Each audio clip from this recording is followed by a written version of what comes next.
Okay, so I start talking. This is when I start talking. Yeah. Wait, okay. Thanks everybody for coming. Sort of the theme of this talk is I'm just going to kind of go through a bit of my experience, um, talk about sort of a macro scale of what's going on around the world with some fires, and then kind of bring it down to Protection Island. And then Neil's going to talk about some things around cleaning up your yard and keeping your hours and that kind of stuff. So with that, I think we'll get going here.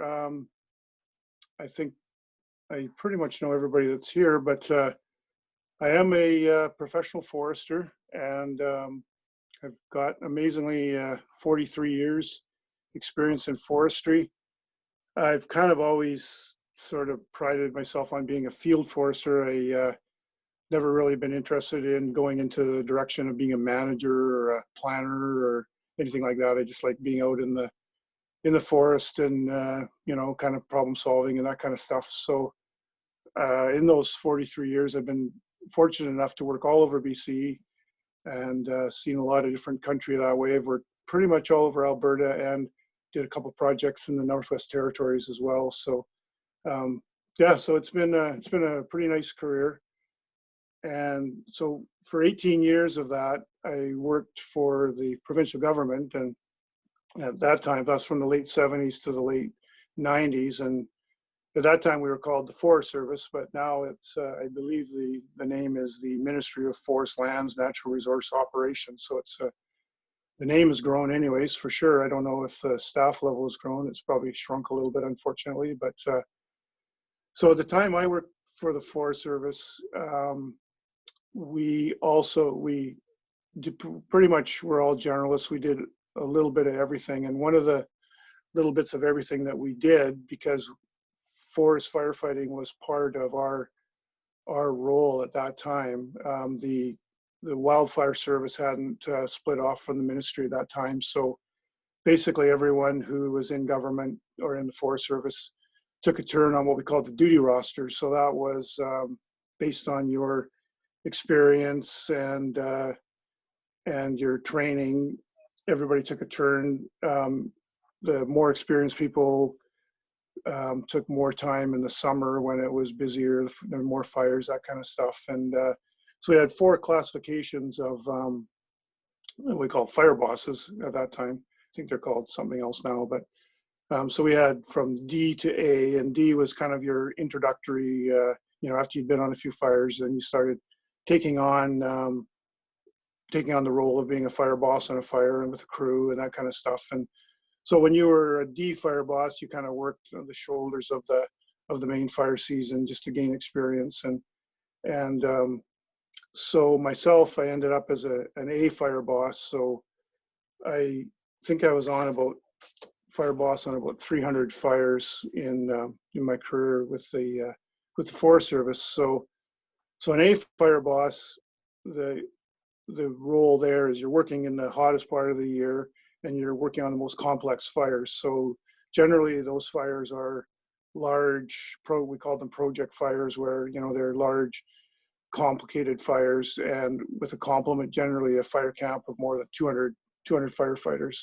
And also you could also be working on complex fire situations where you have multiple fires with one fire camp. So you could be managing a series of fires under one fire camp. So just for an example, in 1985, I told Sherry I was going to work on some fires, and that was a long weekend in July, and I came home at the end of at the end of September. So ended up living in Nakusp for 3 months on fires. And when I got there, the first assignment was there was a cluster of 30 fires between Galena Bay and Trout Lake north of Nakusp, and myself and one other fire boss ran. I think the camp was about 40 or 50 people, and so we worked on all these fires for a period of time. Some of them were smaller fires, but some were pretty big. There was one fire in Mackenzie Creek, which was about it was about 800 hectares or something like that, and that was our kind of our main priority, because in it's pretty rugged country, and all these drainages kind of, mountain ranges go over from one to the next, and the next drainage over was Hill Creek, and that was the main spawning channel. There's a big hatchery and stuff, so there was some concern there. So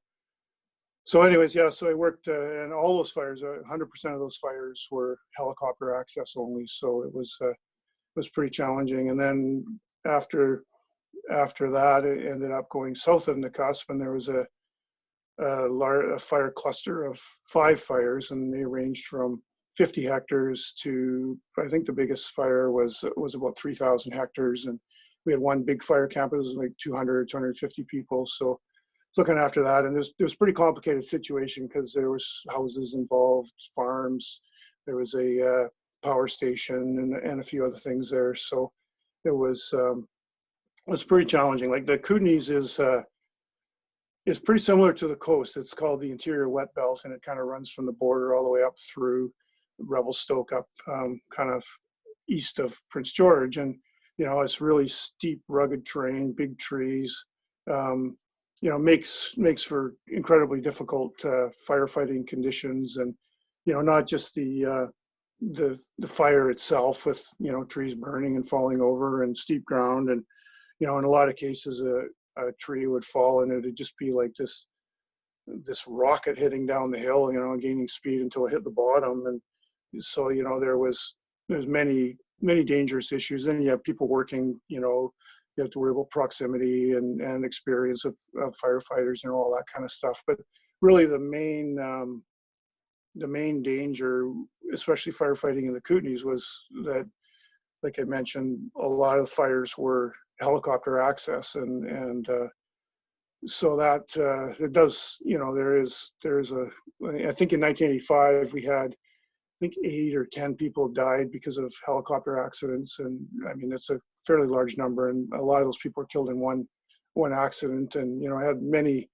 friends who were seriously injured or killed in helicopter accidents around firefighting. And so yeah, anyway, sorry, I just don't want to go on too long there, but there is a purpose to that little trip down memory lane there. I left the Forest Service in 1997 and became a contractor, and eventually got a small logging crew, and we did specialty jobs around the Kootenays, and worked on the ski resorts and that kind of stuff. And so one of the jobs we had in 2007 was we were working for 2 of the large German private forest land companies, Darkwoods and another company called Alm Forest. And so we were working away there in the summertime, and there was this big fire, like all this stuff, the Kootenays is very close to the American border. And so while we're working, there was this big fire that was in the United States, and it just kept growing and growing. And so obviously everybody was becoming concerned, and because it was growing north. And so I was asked to help liaise with the firefighting operations on behalf of the German companies, just because I had some experience there and stuff. And so it was quite a fascinating fire to watch, because there was a forestry company that was based there's also 2 towns that were, Trail and Fruitvale, were kind of in the general proximity of this fire. And in Fruitvale, there's a family-owned business. They had a plywood plant and a sawmill, and so they operated just north of the border. So they put their crew to make a fire guard, anticipating the fire to come across the border and come into the States. And this was a very experienced crew. I'd worked with them often, and so they were building this fire guard away, and had all their equipment down there building this fire guard. And then all of a sudden the fire, it did come into Canada, but it came with a purpose, and it just roared into Canada where they had the fire guard. And the fire guard was a good fire guard. It was in the right place, and it just went right through there. The guys barely had enough time to abandon their equipment and just evacuate. And some of the some of the guys, like the sector boss for ATCO, Darcy, he couldn't even get to his vehicle. He said him and a couple other guys just started running down the road, and this fire just came in, burned up all the equipment. And he said he's running down the road, and everybody behind him. And he said every once in a while you hear this noise, and there's a bear running by them or an elk running by them, and everybody's just getting out of there. And so the fire came so fast, and just north of that was the Pend d'Oreille River, and right at the 7 Mile Dam. And so where the 7 Mile Dam holds back the Pend d'Oreille River, it's probably close to a kilometer wide there. And that fire went through there like it didn't even exist, and it just went across and just kept burning up into the Pend d'Oreille Valley. And it was kind of very fortunate that there was some skilled firefighters and some really good planning, but really it just started raining a lot, and that fortunately nobody got burned up, and no towns got burned up or anything like that. But the amazing thing to me was, in the 10 years that I had left the Forest Service and stopped firefighting, how fire behavior had changed. And the fire was so much more intense, and it moved so fast, and it was just startling, really. And I stay in touch with friends of mine in the business, and that's an increasing trend. And so now you move ahead 13 more years, and that's one of the reasons that you've got a dedicated wildfire branch, is because it takes all year. They have to liaise with so many different outfits now, and everybody's supporting everybody, because it's really a global issue now. And so I thought this is the part where I will show you zero skill on how to run this thing, but I thought I would share with you some pictures of some fires around the world here, and give you an idea of what a big fire looks like. There's okay, where are we here? You just have to bear with me a little bit if you're all muted, so you can sing or tell jokes or anything you want to do while I'm kind of going through this here. Just checking my skill level here.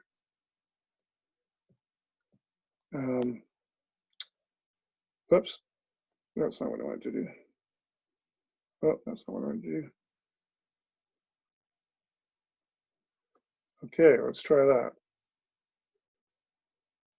Okay, so these pictures are from 5 different areas.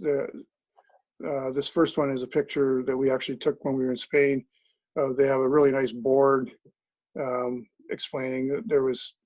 So these series of pictures are from Spain, Australia, Alberta, California, and here in BC. And there's no particular order, and they're all kind of mixed up. But I mean, obviously, some of them you're gonna see. You're gonna be able to tell where they are. So I just thought I'd give you a couple of interesting things. All these fires absolutely were influenced by climate change. There's just the hotness, the dryness, the intensity.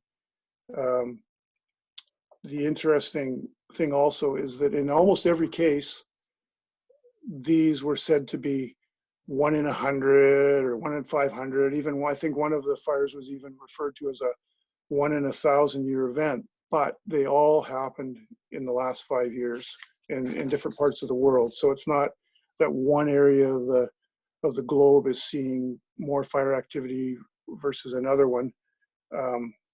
And they've all led to follow-up issues because the fires were so intense, because they've burned hotter, longer, they've removed the moss, they've removed the vegetation that holds the soil, so they're having increased issues around flooding, around landslides. And another interesting thing they all have in common is that in every case, everybody knew, all the experts, all the general public, all the people that recreate around these fires knew that things were getting hotter, there's more fuel load, all those kind of things. But in every case, nobody really ever thought this was going to happen to them. So the most important thing, though, is that all of these 5 jurisdictions have initiated programs similar to our Firesmart program. So, you know, they're all realizing that this is a big issue, and you know, we've got to start doing something about it. Just to give you a bit of an idea here. Whoops! Oh, what happened there? How'd that get there? Oh my goodness, what have I done here? Okay, so this is the weather forecast for, you know, backwards here, man. Sorry about this.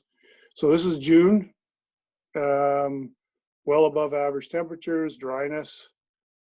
August, same thing, and then into September, we're still well above average for dryness. I mean, this is obviously just a model, but even without fire, you know, we're going to see some issues around have drought and that kind of stuff, and the long-term stress on plants and the impacts is pretty significant. I mean, we can see it on the island where we're seeing grand fir, maples, our cedars. You know, they're all starting to dry up, and you know, and they're all dying. So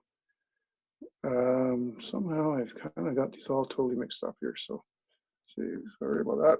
Just spin right through here. Glad you're all muted so you can't see. Okay, so just before we start in this, I just wanted to give you a couple of terms that we kind of kick around a lot. So the one term that we talk about quite a bit is firebrands, and what they are is they're the embers from larger fires that they travel well ahead of a fire, and they'll land and they'll start spotting fires ahead of the main fire all the time. And in a lot of cases, it's the firebrands that'll do the most damage, especially where structures are involved, that kind of stuff. So crown fire is exactly what it says. A crown fire gets up into the canopies of the trees and it stays there, and it can move through the canopies because there's a lot of fuel. Generally, there's a bit more wind in the canopies of a tree compared to the forest floor, and they can move exceptionally fast. That's where fires travel the fastest, is through the canopies of the trees. And then when we talk about ladder fuels, that's the fuels that allow the fire to go from the ground up to up into the canopy. So branches, shrubs, you know, anything that can take that fire from the ground up into the canopy of the tree. So on the island here, we have some really significant ladder fuels, hawthorns, holly, and in a lot of cases, ocean spray, especially in the driest part of the year, can take that fire right up into the canopy. So, you know, it's a bit of a concern for sure. So let's see where we're going to go here. So we weren't seeing the same slide, I think, as you were talking about. We're seeing a wildfire structure survival statistic. Yeah. My slides are a little mixed up. So there isn't really any slides to do with what I was just saying there. So sorry about that. Oh, that's okay. Thanks for clarifying. Yeah. So we talked about what kind of fires would be an issue on Protection Island, and by far the biggest issue we would see is if we had the worst case scenario, we're saying Newcastle Island was engulfed in fire, and it's of big enough size that it could potentially, with the right wind conditions, it could send firebrands over into Protection Island, which could create multiple fire situations.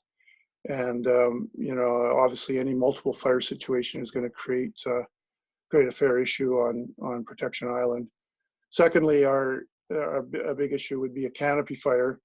Canopy fires are extremely hard to fight, and it's really a challenge for our fire crews to deal with something that's up in the canopy. And lastly, the other issue that we would have is a situation where one house is on fire and it spreads, so we end up with house-to-house fire spread. And our fire department is you know, they're skilled and they're well set up, but you know, really they're set up for one structure situation. So anything more than one structure, you're going to end up with support being required from the Nanaimo Fire Department. And really, you know, I think there will be taxed with sending more than one crew over as well. So, you know, we want to try and eliminate that situation as well. So as we talked about what we can do on Protection Island, so we've got this $9,000 that I'm sorry, I should have introduced. Brad Wood is here. He's listening in, and after the talk, if you guys have any specific questions for him, he's a deputy fire chief in Nanaimo as well. So Brad was instrumental in securing this $9,000 for us for Firesmarting on PI, and the intention we had originally was to have 50% in the spring, 50% in the fall, but because the issue with no month of burning this year, we kind of changed it, and we've put in more emphasis on the spring as far as people being able to get that fine fuel out of their yards and get it into it. We're going to bring a bin over and you know, get that stuff off the island, since we're not able to burn it and stuff. And the reason we're starting with private land on Protection Island is because 80% of Protection Island is private land. You know, we are real fortunate that we have lots of parks and green spaces, but still 80% of our land is private. And so what we do on our private land has a huge influence on making the island safe. So now we're to the slide that I've got here. So, so if you do absolutely nothing,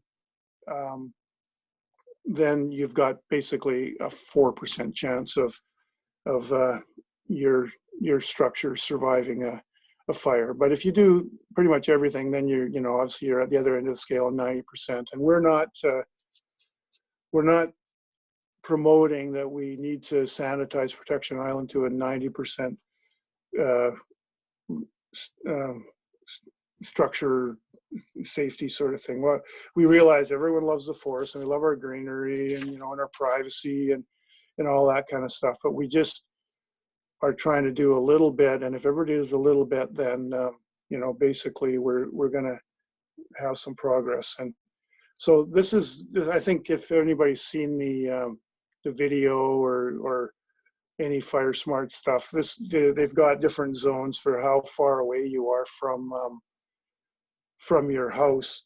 And basically on Protection Island, we're really looking at the area within 20 meters of our house, so that's kind of what we're thinking about here. So now because I've got this totally buggered up, so I'm just gonna quickly talk about these slides. It's just, some of the things you can do is clean your roof and gutters. You can prepare a plan just in case there is a fire, so you're not kind of starting to think this stuff up at the last minute. Cut your grass, keep that grass short, do some pruning around your yards. Select, if you're planting, select trees that are, more fire resistant, that kind of stuff. It's an interesting one as I was going through this, that you should make sure that everybody knows if you have to leave in a hurry, where your shutoffs are and that kind of stuff, so that when you do leave, you are not leaving yourself a problem in behind yourself. So to summarize, this is, I don't know if you can tell, but no expense was spared in making this slide, hand drawn. It just kind of summarizes all of the different little slides. So just like Bonnie Henry's been saying 1,000 times a day for physical distancing, the 2-meter rule applies exactly the same for fire smarting your house as it does for COVID-19. It's important to have 2 meters, between your roof and your trees, or 2 meters up from the ground to your first branch, or if you've got shrubbery, then from the end of your shrubbery up to your first branch should be 2 meters as well. You know, important things, move your firewood away from your house, cut your grass, you know, et cetera, et cetera. So um, now that we've seen all those lovely pictures, now you get to see me again. And so anyways, so if you go and you do all that kind of stuff, you move all your stuff and you generate this couple of huge piles. You drag it all out to the side of the road, and you're going to put it into two piles. And both piles are going to be extremely neat, of course. The one pile is going to be your chipping pile. So the chipper is going to be here for a couple of days plus an extra day for private work. And then you're going to have another pile that's going to be the smaller stuff that you would normally burn. If you've got some invasives, some holly or whatever you want to get rid of on your yard, you can take that out, but put it in the pile that's going to go to the bin. And if you could, cut all the branches off so that it lays flat. We've only got one bin for the whole island. So the flatter we lay everything and pack it down, the more stuff we're going to get in there. I don't know if anybody's dealt with holly or not, but man, if you don't chop it up, it just stays big, and it's almost impossible to crush down. So anything that's going to the bin, if you can work with your neighbors to haul that stuff down. The bin will be here on the same day as the chipper, so that'll be the 1st of June. And also, sorry, jumping back to the chipping pile as well, if you can have the butts all one way, and because we're anticipating a fair amount of stuff for these guys to chip, if you can combine with your neighbors, we ask that each person have a 4x4x8, same as the other rules, but if you can combine with your neighbors as well to have a few larger piles so that the chip truck has to make less stops, that's preferable, because then they can get around the island a little bit quicker and get everything done that they need to do. So and then once they chip the stuff, it's going to end up down in the soccer field as well. So same deal as ever, just go down and grab the chips and take them back to your house. And if you got any questions about specific things in your yard you wanted to do, or Neil and Peter and myself are always good at free advice. So we can stop by and give you a hand. So that is my part of the talk. So once you've done all that great stuff, we do have some rewards for you, and also, so very important to the program to keep track of your hours. So that's what Neil's going to talk about. Okay, Neil. Yeah, thanks, Rick. I think one of the things that mentioning the bins, waste materials, wood, old pieces of plywood, they can go in the bins as well. Also, Rick mentioned holly, invasives, also blackberry canes. Be great to rid the island of blackberries, but unless you're a jam fan. So I also want to point out that the funding we got was really the result of the work that the community did last year. Particularly, most of our work was done in the fall, and we got a good community involvement in working in smugglers, cleaning out a lot of bush,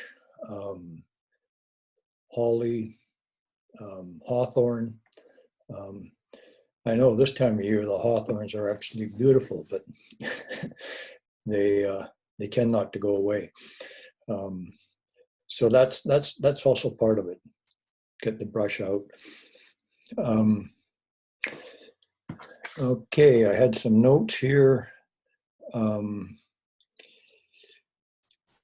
As Brad Wood has managed to snag a couple of items for fire smarting your home in the event of a fire. protecting your home would be a better word. They're I'll just hold this up here.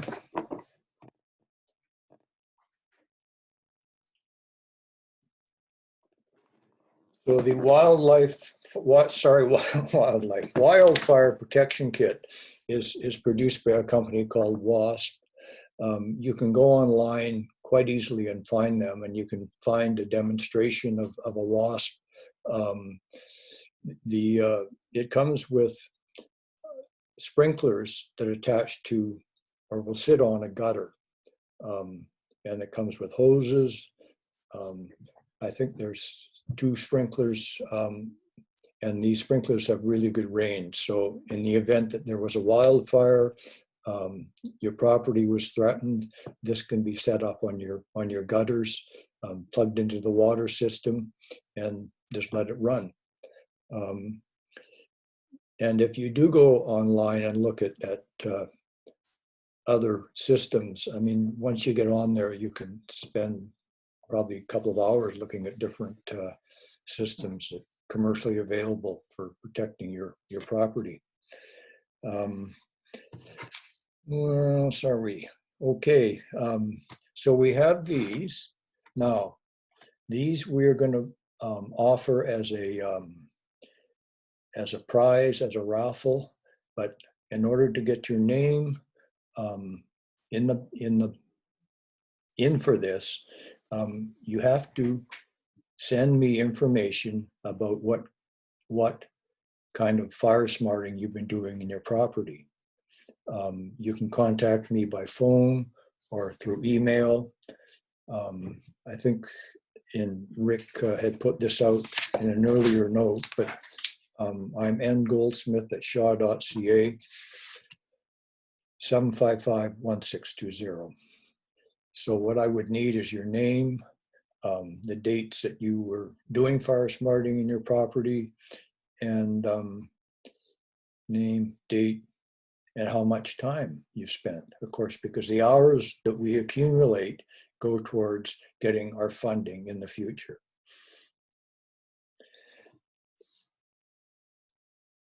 And I think that's pretty well it. Oh, yes. This kit came through Brad Wood, okay?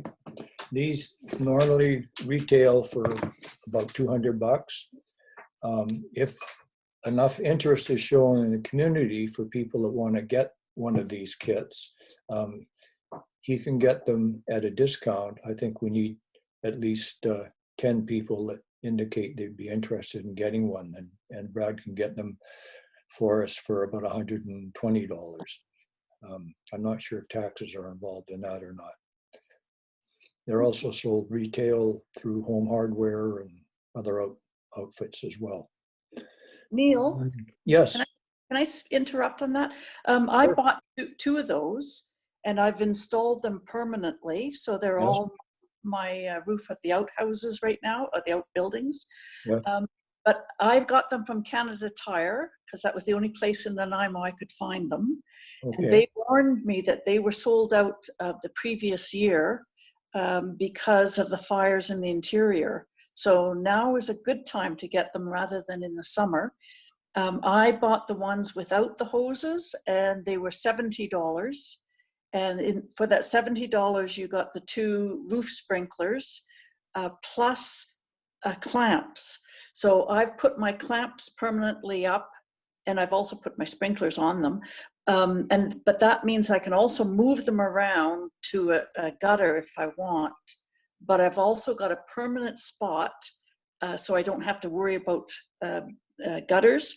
And the clamps are yellow, so they're very visible. So if I'm not home, other people could see them. I've also got a 6-foot and a 15-foot hose attached to them permanently, so that all I have to do is attach a garden hose at the bottom and turn the hose on. So I just thought I'd mention that.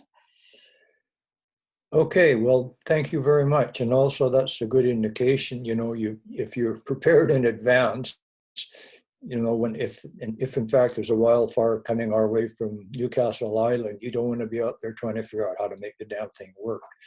Yeah. And I already found out that on one of the roofs, the roof tile came too low. So I had to cut the tile away so that I could get it up. On one of them, the hose, the connection to the hose wasn't tight enough. So I had to put Teflon tape around the hose connection to keep it attached properly. So, and those are the type of things you just don't want happening. You know, if there's a fire, you got to move fast. Exactly. Any other questions on that? So the important thing is, you know, we want to maintain our status as a Firesmart community, which means we have to keep track of the hours and the activities that we do on the island. And Brad then monitors what we're doing, and through him, he supports us. We get the city of Nanaimo behind us, and we can't say it'll never happen. We hope it doesn't ever happen, but as Rick points out, if you're not prepared and it does happen, you're in big trouble.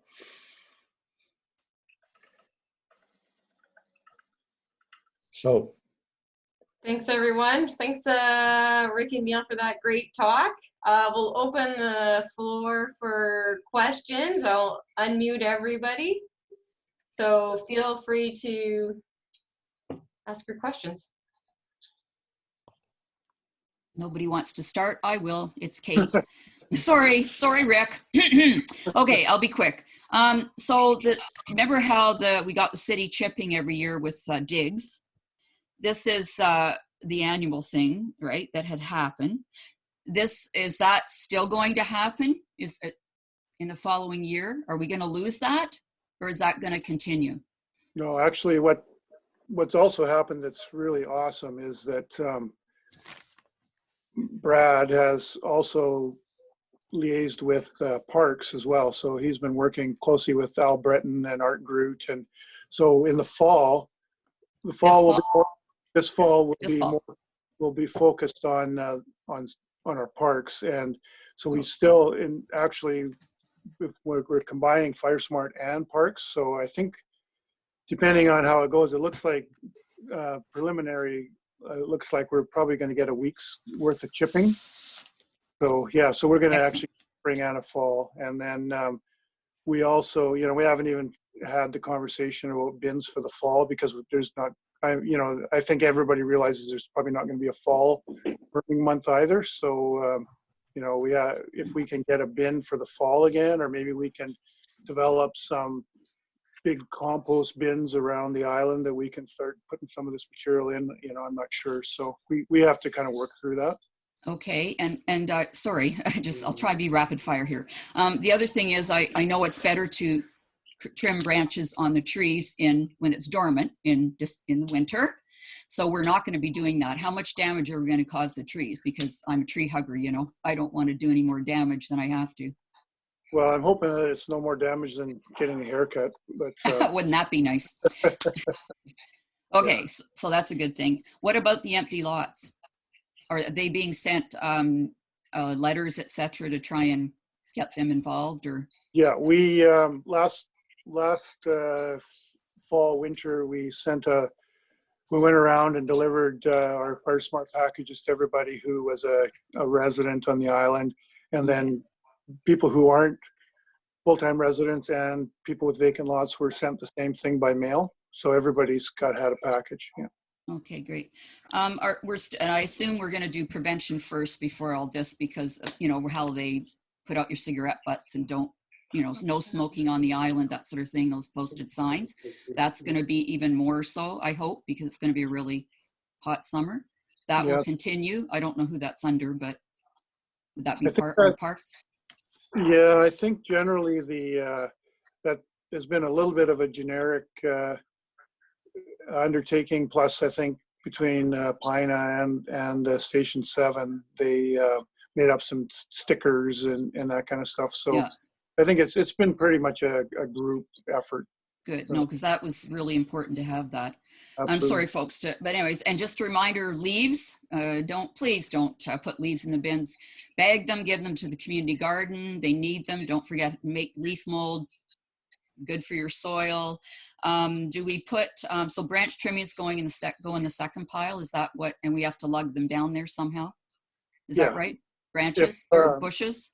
anything that's too small for chipping should go in the bin. And Okay. so if we can get neighbors helping neighbors for the most part, and if it looks like there's going to be a fair amount that we have to move that people need help with, then Jim has offered his truck, and we can use the trailer that we keep the bottles in by Keith's place and do a couple loops of the island and kind of pick everything up as we go. So, And yeah. and I just want to say I appreciate that you realize that we want to take care of wildlife and their habitat that they're losing constantly over here. I've lived here a long time. I've seen too much. And so thank you for saying that, because I'm not willing to give whatever at 90%, but I'd like to get it more than 4%. Although cedar siding and a log fence I'm hooped. And I live close to Newcastle, so whatever, but I'll do what I can. The other thing is people might want to reconsider about blackberries because we may need them for food this summer. Just saying. Okay, thank you very much. Thanks. Sorry to hog it, but there was a long list. I did my homework. Okay, that discussion. Could I have a in? quick question. It's Janine here. Hi, Janine. Oh, hi. Just a quick question about putting invasives in the bin. Normally with Daphne, we do a lot more in keeping it out of normal composting. Can you comment on that, please? Yeah, what Brad, he checked, the company that we're dealing with the bin is Milner, and they've got a big commercial outfit where they've been grinding all this stuff up, and I think it goes through such a process that they're willing to take invasives to mix in there. So that's a big help for us for sure. So, we'll see how this goes, and maybe that's something that we can keep in our minds for dealing with some of the Daphne and stuff in the future. It's good. Okay, thanks very much. It's Trudy here. I just wanted to say the Milner does hot composting, and then when you can do the hot composting, it gets rid of it destroys the seeds and so forth of the invasives, which is important. And I just wanted to add to Kate what Kate said about the blackberries. The blackberries are nice in some places, but in a lot of places they grow so fast, and they do create a significant fire risk with their dead canes as well. And so it's probably better just to have a few designated good spots for picking blackberries, and it's fine, but blackberries are quite a pervasive invasive. Okay, We need more goats on the island, maybe. I don't want any goats. We got enough deer. Thank you. There aren't many 1 acre lots here for the goats. could I Sorry. just get in here? When Kate started, and Rick was talking about the house-to-house delivery, we do actually have, I have a few packages that were extra, or maybe they weren't delivered to because maybe the properties that people weren't here year-round.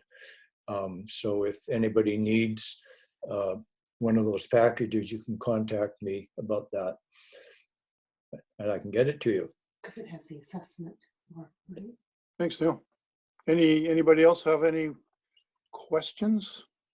I just wanted to have a comment. It's Trudy. I was really appreciate your doing this. You three Firesmarters and the fire department of Nanaimo.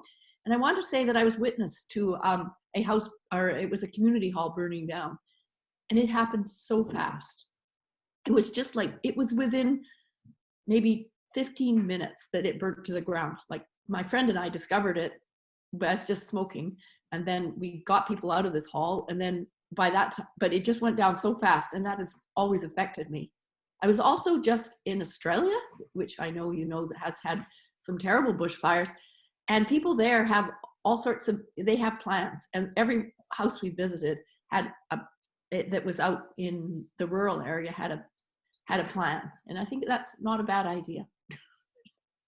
So thank you for talking about the planning. I think it's important, as Liz says, you know, you can't be fiddling with the sprinklers in the time of a fire because there's just not time.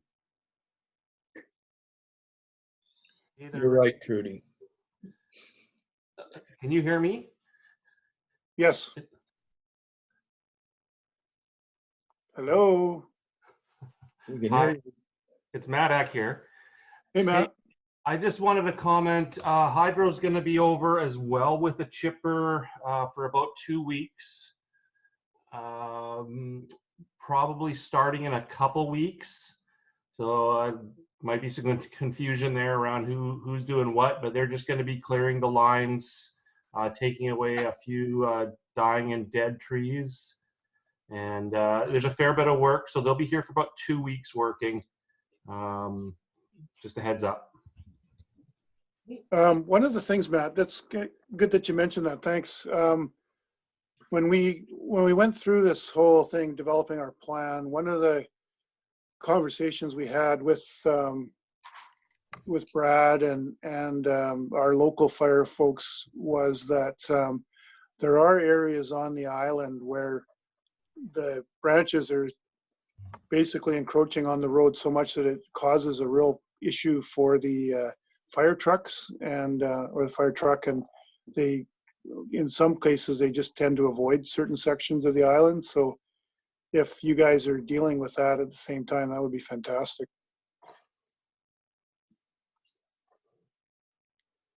Yeah, they tend to cut down below the Telus line. For most of it, they don't usually go below that. That way anybody can go in and clear away what's left without endangering the lines. But Catherine, who's running the program, has found a lot of work here. She was quite surprised at how fast things have grown. So it's going to be quite an intensive cleanup this year, I think you'll find. So I think it'll help with the fire smarting as well. Excellent.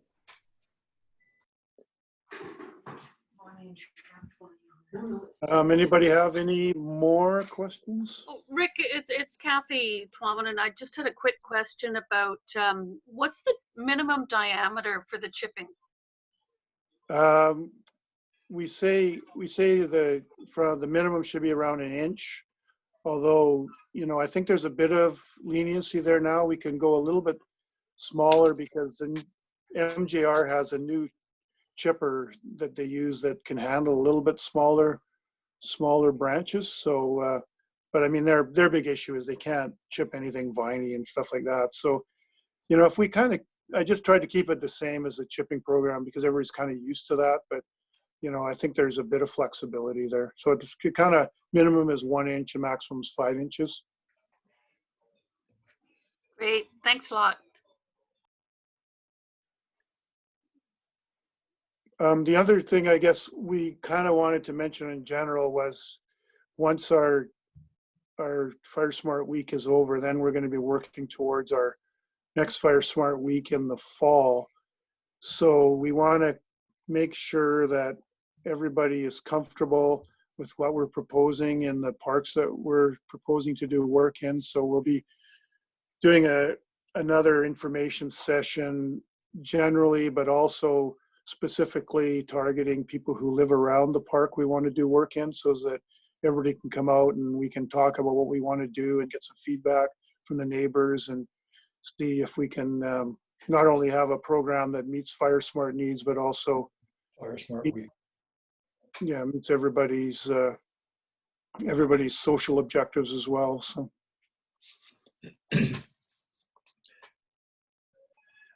Okay, I've just been handed a note from my secretary here. Bulletin. Asking when will the draw be for the Firesmart kits and or the wildfire kits rather, and that will be at the end of our Firesmart week, which is in June the 1st to 6th.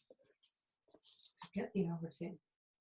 And I guess we'll have to figure out some kind of uniform ticket or something to put in a draw barrel, so everybody has a reasonable chance to win one,